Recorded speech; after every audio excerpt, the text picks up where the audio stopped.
So, girls and boys, and I know that there are not so many of you, and I know that we never grow up, so we all love a good story.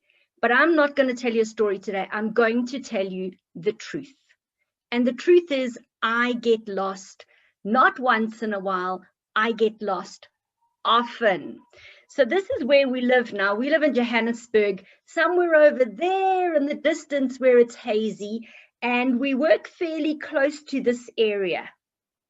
So you can imagine moving from Howick to Swaziland where there was nothing, not even a building, even half the height of these, and then moving to Joburg. And all I did was get lost. But luckily, I have a GPS. And so I can find my way. So yesterday, when I had to travel from school, that is on your screen, right on the right-hand side of the blue line. And I had to go and visit Mr. Wessel Snyman about framing. This is what I had to use. This was the picture that I used on my GPS. And I am ashamed, girls and boys, moms and dads, to say that I did take the wrong turn and I did get lost. Now, maybe getting lost is just my thing. Well, I'm going to tell you a story. And my story starts right. Oh, hang on. These are the signs. There we go. I forgot that I'd put them in there. Those are the signs I'm supposed to follow. You see, if I'd followed the signs that I needed to follow, not these particularly, I wouldn't have got lost yesterday. But I took my eyes off the signs. My story starts here. And who recognizes the street?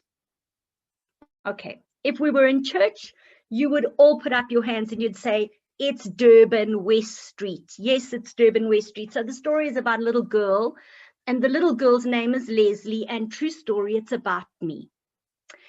So when I was about 5 or 6, I used to go and visit my gran who lived in Durban, and I loved visiting her because at least 2 or 3 times during that week, we would get in a bus. This was the olden days when I was little. We'd get on a bus and we'd go into Durban. And then we'd walk down the street. And on the street were 2 important places. 2 important places to me, at least. And the first important place was the bookshop. And we would always go to the bookshop and she would buy me whatever book I wanted. And from there, we'd do a bit of her shopping, and then we would get to the Wimpy. And we would have lunch at the Wimpy. Well, this was my incredibly happy day, my happy space when I was visiting Granny. Forget about the beach, forget about everything. We went to the bookshop and to Wimpy. Now, one day, she stopped at the hub on the way between the bookshop and Wimpy. And she was buying something. I can't remember what, but it was very boring. And she was speaking to the assistant on and on and on. And I got bored. And I remember turning around and looking around the shop. And there were wonderful things in that shop. Sweets, more sweets than I'd ever seen in my life. There were sweets, a whole counter of sweets. There were wonderful things. And then I heard footsteps moving behind me. And I turned around and I looked at my granny's shoes. They were my granny's shoes, and I followed her shoes because she was standing there, she was moving, I was following her shoes, and yes, you have guessed. About 5 or 6 steps off behind my granny. So now I'm trailing Gran there. I look and I look carefully. I don't look up. Note, I don't look up. I'm tiny.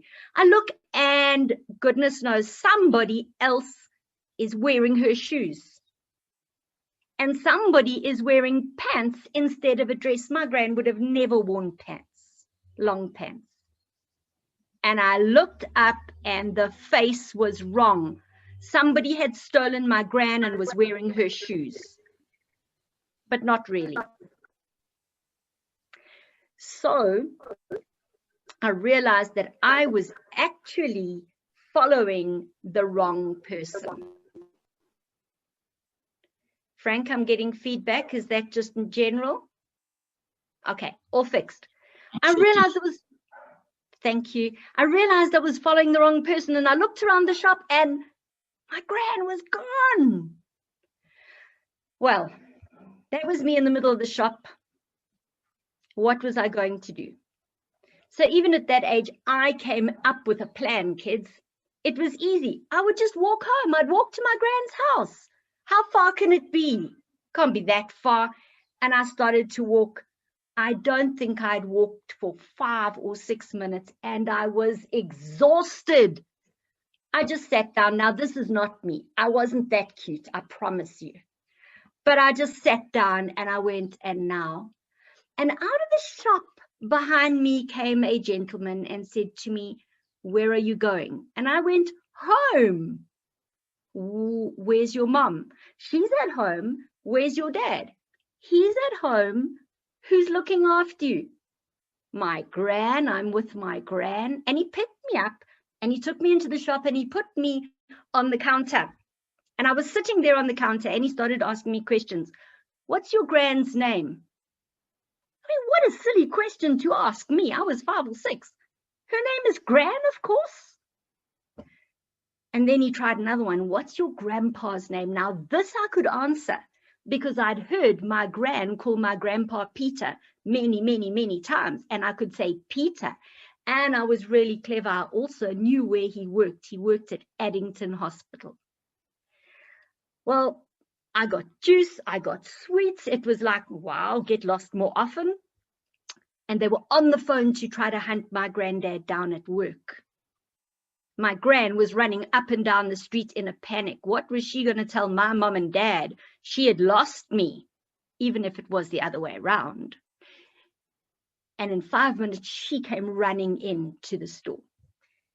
Now, my gran didn't throw her arms around me and hug me. She started telling me why I shouldn't run away. Well, that could be debatable. Granddad arrived almost within minutes. I was lucky. I was at home. I was safe and sound back at my gran and grandpa's house. We often lose our way. We don't get lost because we plan to get lost, but we get lost because we're looking at the wrong pair of shoes. We're looking at the wrong thing. We are not keeping our eyes on Jesus. Jesus told the story about the little lamb that got lost. He tells the story about the shepherd, which we all know is Jesus, and we know we're the little lambs. And Jesus takes all the sheep home, but this one little sheep isn't there. He's lost. I'm almost sure that that little sheep took his eyes off his mom and wasn't watching. But what does Jesus do? Jesus goes back. He finds his sheep. He takes his sheep home. "Rejoice with me, for I have found my sheep that was lost." Girls and boys, remember this week, keep your eyes on what matters. And the only thing that matters is that Jesus loves us. Thank you.